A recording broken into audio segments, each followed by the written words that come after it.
Milton Granadillo. I'm from Venezuela and I live in Miami. That's why I have this sexy accent. I know my accent is not sexy like Antonio Banderas. It's more sexy like extra number 2 on Narcos. Yeah, my English has been getting better, I must admit. Like when I was a kid, I used to collect Hard Rock Cafe pins.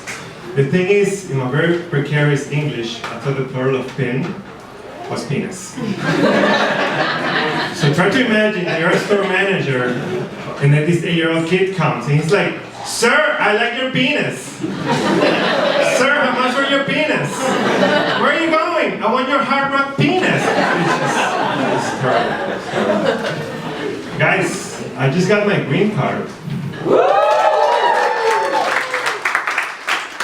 Actually, I got it like 4 months ago, but I still have that new card smell, you know. Also, it was very expensive, so I'm gonna keep celebrating that shit. So if after the show, you wanna buy me a beer, you wanna give me a high five, you wanna start a GoFundMe, I take it all, man. I change with the green card. I keep getting these like weird fantasies that I bump into an ICE officer, and I'm like, "Bro, what's up, man? Permanent resident, bro, what? ICE, go get my lemonade, dude." With this face.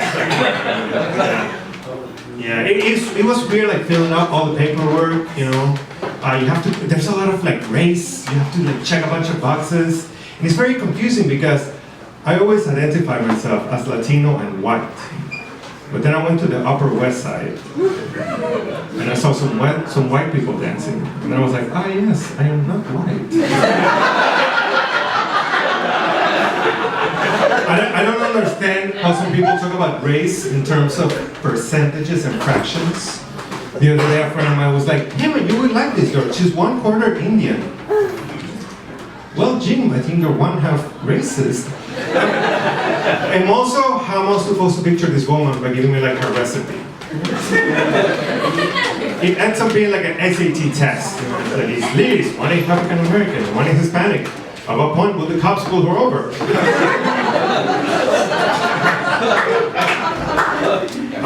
I'm gonna stop talking about race because I feel like race is like having an ugly baby.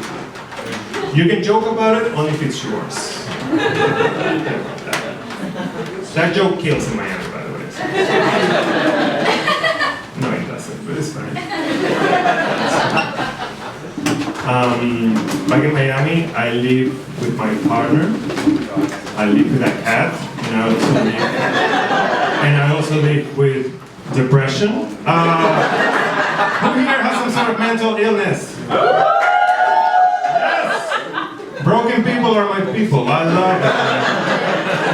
I perform stand-up in English and Spanish because being bilingual gives me this amazing opportunity to fail into languages. And you definitely can see the difference talking about depression in front of an American audience versus a Hispanic audience. When I say that I have depression in front of an American audience, people start clapping, we start like high-fiving each other. We start playing like Pokemon cards, but with like mans. I do Prozac, I do Xanax. I do Viagra. Hey man, whatever works. But in front of a Hispanic audience, I'm like, "I have depression," and they're like, "No." I was in a show in Spanish, and the comedian before me was talking about. Okay, I thought you were going. Yeah, all right, man. You're being racist, actually. Yeah, I lost my train of thought, so I honestly lost my train of thought. Dear God, I was trying to be cool. Hey, perdón. Oye, perdón. It doesn't make it better if you say it in Spanish.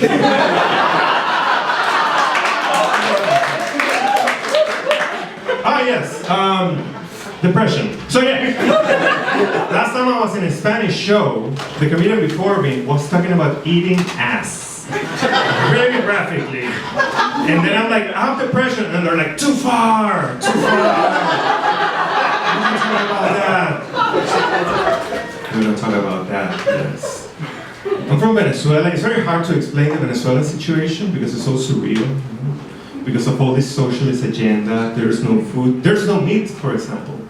is America's worst fears. Communism and veganism.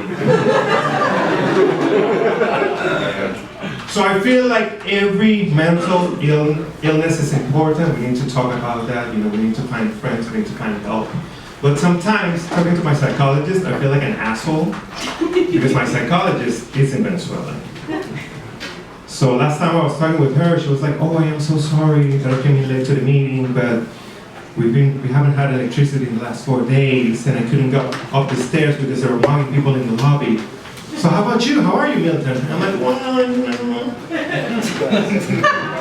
I had an issue with my visa." It's like, what an asshole. Come on, man. Like, priorities. I have dual nationality. And of course, by the way that I talk and I look, I am Venezuelan and I am... Take a guess. Take a guess. I am Venezuelan and Dutch. Milton Granadillo is Dutch. Milton Granadillo Sanchez Bello is Dutch. That's always fun to explain to the immigration officer. That's why we don't love to search for your cavities. I'm Dutch! Wait, I'm Dutch. The reason for this is that my dad is from Aruba. Aruba is this tiny island in the Caribbean that's part of the Dutch government, so that's why I'm Dutch. Aruba is great. It's like if the American government treated Puerto Rico with a little bit of decency. Yeah, so I had a meeting with my lawyer, and he was like, "Hey, Milton, we fixed all your green card stuff. You just keep in mind that if you commit a crime, you will get deported. But you won't get deported back to Venezuela. If you commit a crime, you will get deported to the Netherlands."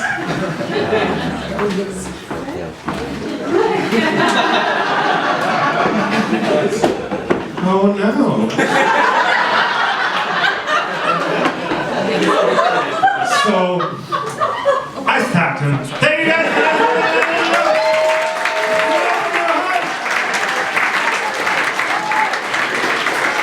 Give it up for Milton, you guys.